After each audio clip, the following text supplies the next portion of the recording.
Nah, halo Sobat Info YouTube, selamat datang kembali ya di channel saya, channel Info YouTube.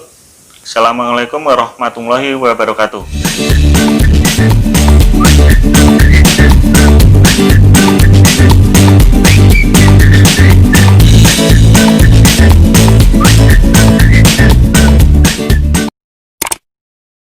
Jangan lupa ya subscribe gratis.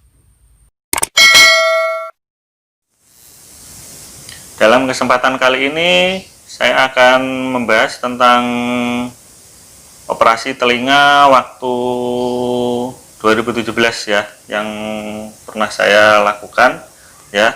Karena di video pertama saya yang berjudul ya biaya operasi THT ditanggung BPJS Kesehatan itu ada beberapa pertanyaan di kolom komentar ya. Kalian nanti bisa cek sendiri. Saya akan lebih jelaskan lebih detail di video kali ini ya. Ya, siapa tahu nanti bisa bermanfaat dan bisa berguna untuk informasi kalian yang merasakan keluhan atau penyakit yang sama di telinga ya. Intinya waktu itu yang saya rasakan ya di telinga itu ketika sebelum operasi itu sangat sakit sekali ya, sangat sakit sekali ketika kambuh ya. Kalau tidak kambuh sih sebenarnya biasa aja ya, cuman kadang keluar cairan ya setiap hari ya, setiap hari itu hampir setiap hari lah itu keluar cairan. Jadi sering sekali saya bersihkan ya pakai tisu atau pakai kain ya, kain lap yang bersih ya. Nah, seperti itu. Jadi intinya saya ya sangat mengeluhkan sekali, sangat risih ya. Mungkin kalau ada teman-teman atau di depan tempat umum saya agak suka malu karena pegang-pegang telinga terus karena takut cairannya terlihat atau gimana ya. Sebenarnya cuma itu aja kalau tidak kambuh. Tapi kalau kambuh itu sangat sakit sekali ya, hampir bikin meriang di badan. Jadi saya pasti izin tidak masuk kerja itu beberapa hari ketika kambuh. Ya itu sangat sakit sekali, cenut ya. Karena nggak tahu efek dari apa ketika kambuh itu, karena gejalanya apa saya juga tidak tahu menahu. Pokoknya kalau kambuh itu rasanya sakit nggak tahan ya, bikin kepala pening ya, cenut ya. Nah, terkait beberapa pertanyaan di kolom komentar, saya akan menjelaskan lebih detail ya. Ada yang bertanya, Bang, mau nanya penyakit kita sama ya, kalau operasi itu untuk bersihin aja apa cangkok, gendang telinga, pendengaran kembali pulih atau tidak?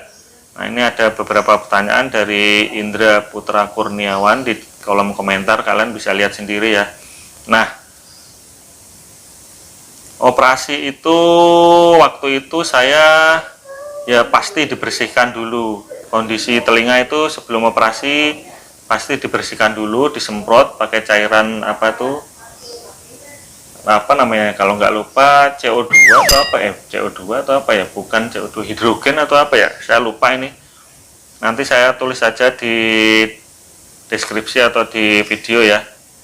Pokoknya intinya dibersihkan, disemprot pakai cairan ya, intinya pasti dibersihkan waktu operasi. Nah, waktu saya operasi itu ditambal gendang telinganya. Nah, disobek di bagian belakang telinga sini. Ini ada beberapa senti, ini kalau nggak salah nih seukuran sini nih, seukuran sini nih. Ini bekas jahitannya masih berasa. Seukuran sini nih disobek, ini jahitannya di sini. Nah, katanya itu waktu penjelasan dokter itu jadi diambil selaput di bagian mana di dalam telinga itu nanti buat tambal gendang telinganya ya. Jadi gendang telinganya itu ditambal, jadi bukan hanya dibersihkan dan udah pasti bersih ya. Bentar.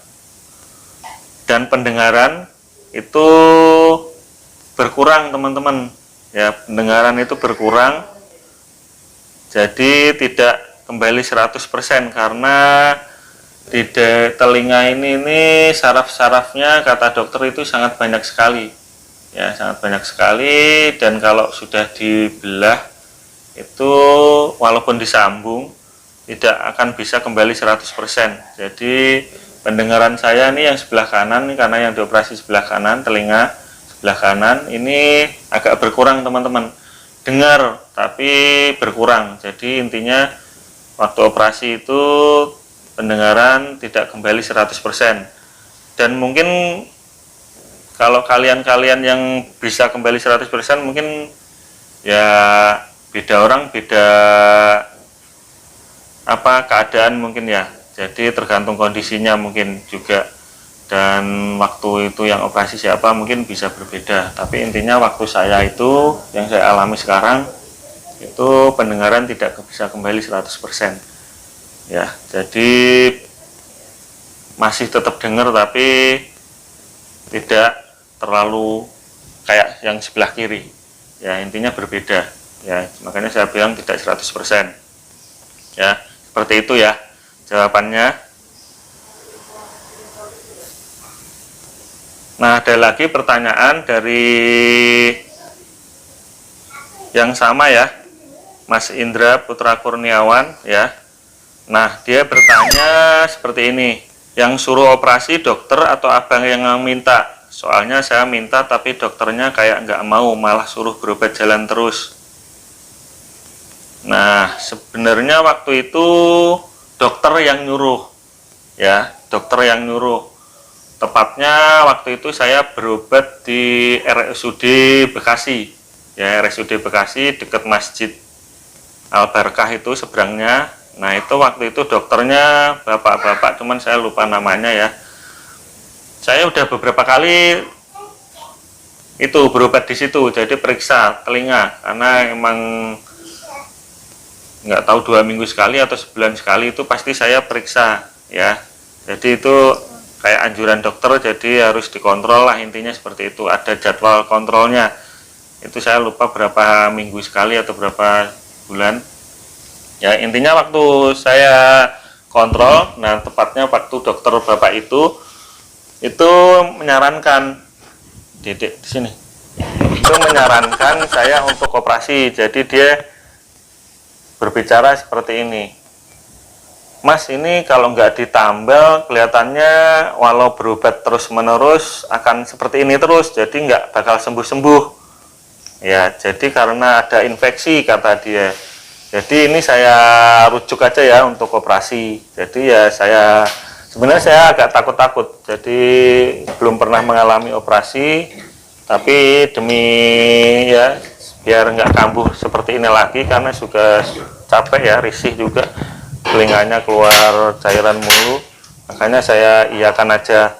Ya udah, saya ngikutin aja Pak, makanya dioper ke Rumah Sakit Persahabatan di daerah Jakarta Timur ya. Jadi saya dirujuk ke sana sama dokter yang ada di RSUD Bekasi untuk dioperasi di RSUD Persahabatan. Nah, sebelum dioperasi di RSUD Persahabatan itu pun saya sudah berapa kali, itu banyak sekali lah pokoknya, saya bolak-balik itu bolak-balik periksa ya, dikontrol dulu beberapa kali dan belum dianjurkan operasi. Nah, intinya seperti itu. Jadi di RSUD Persahabatan pun saya tidak langsung dioperasi, prosesnya sangat panjang.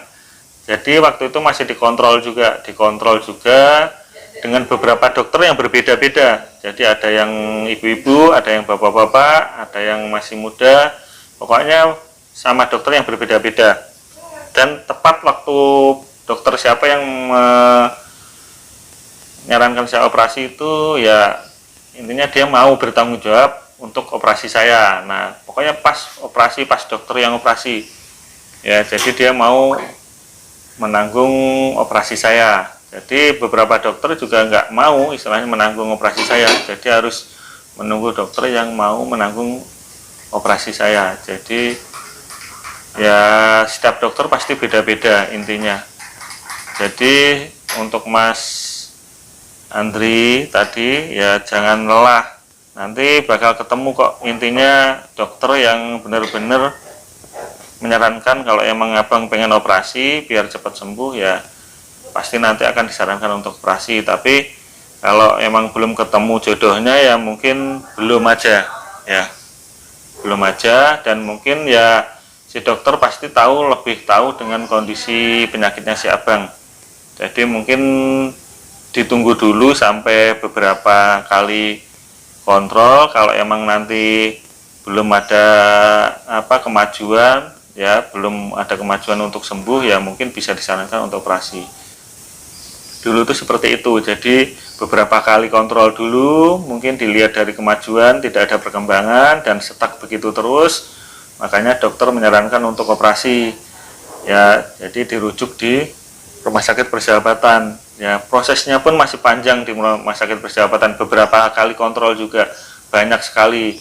Ya, jadi pas ketemu dokter yang berbeda-beda, setelah disarankan untuk operasi, ketemu dokter yang di rumah sakit persahabatan itu prosesnya juga masih panjang, jadi perlu cek laboratorium, cek darah, ya, cek radiologi, cek di poli penyakit dalam.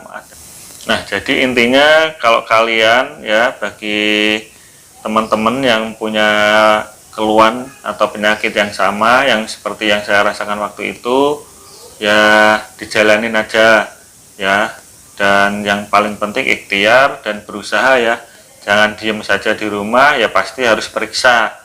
Jadi kita pengen lihat kemajuan atau perkembangan dari penyakit kita, jadi tetap aja dokter nanti bisa menganalisa apakah penyakit teman-teman ya atau keluhan teman-teman itu akan dilakukan operasi atau tidak.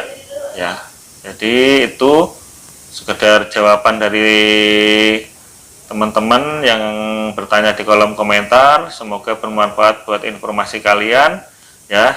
Untuk next kedepannya lagi akan saya jelaskan beberapa pertanyaan di kolom komentar lagi ya. Makasih ya, jangan lupa dukung channel saya, jangan lupa subscribe dan like atau komentar yang positif terkait pertanyaan untuk operasi gendang telinga. Silahkan kalian tulis di kolom komentar. Wassalamualaikum warahmatullahi wabarakatuh. Salam info YouTube.